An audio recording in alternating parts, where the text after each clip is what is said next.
மா போரூர் போமா? போவோம் சார், ஏறுங்க.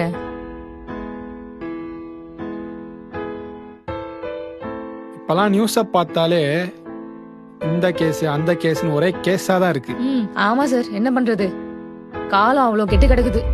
என்னம்மா பண்றது? இந்த பிள்ளைங்களை சொல்லணும், ஒழுங்கா ட்ரெஸ் பண்றது இல்ல, கண்ட கண்ட நேரத்துல ஊர் சுத்திட்டு வீட்டுக்கு வர்றது, அப்புறம் இப்படி ஆகதானே செய்யும். இப்ப என்ன சார், எல்லா பிரச்சனைக்கும் பொண்ணுங்க தான் காரணம்னு சொல்றீங்களா? இவங்கள மட்டும் இல்ல, இவங்களை பெத்தவங்களையும் சேர்த்து தான் சொல்றேன். இவங்களை இப்படி அலைய விட்டுருக்காங்களே. என்ன சார் பேசுறீங்க நீங்க? தப்பு பண்ணவங்களை விட்டுட்டு எப்ப பார்த்தாலும் பாதிக்கப்பட்டவங்களுக்கே போட்டு குடைச்சல் கொடுக்குறீங்க. சரி, ட்ரெஸ் தானே உங்க பிரச்சனை, உங்க விஷயத்துக்கே வருவோம். ஏன் சாரி கட்டி இருக்கவங்க சுடிதார் போட்டுக்கோங்கலாம் எந்த தப்பு நடக்கிறது இல்லையா? சரி, ட்ரெஸ் விடுங்க. 6 மாச குழந்தையில இருந்து 80 வயசு பாட்டி வரைக்கும் இந்த மாதிரி பிரச்சனையை ஃபேஸ் பண்ணிட்டு தான் இருக்காங்க. அப்ப அதுக்கெல்லாம் என்ன சொல்வீங்க? இல்லம்மா, சொசைட்டி. புரியுது சார், சொசைட்டி கெட்டு போய் தான் இருக்கு.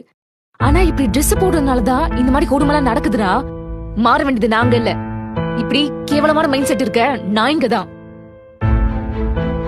சார், உங்களுக்கு எத்தனை குழந்தைங்க? 2 பொண்ணுங்க.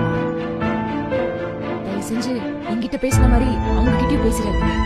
ஏன் சொல்றேன்னா, நாளைக்கே உங்களுக்கு ஏதாவது ஒரு பிரச்சனைனா, ஓகே நம்ம அப்பா இருக்காரு, நம்மள காப்பாத்துறோட நினைக்காம நம்ம அப்பா கிட்ட போய் சொன்னா நம்ம மேலதான் தப்புன்னு சொல்லுவாரு, இதை அப்படியே மறைச்சிடலான்னு ஒரு எண்ணம் வந்துரும். அந்த எண்ணத்தை உங்க பசங்களுக்கு கொடுக்காதீங்க. இனிமையாச்சும் புரிஞ்சுக்கோங்க சார், ப்ளீஸ்.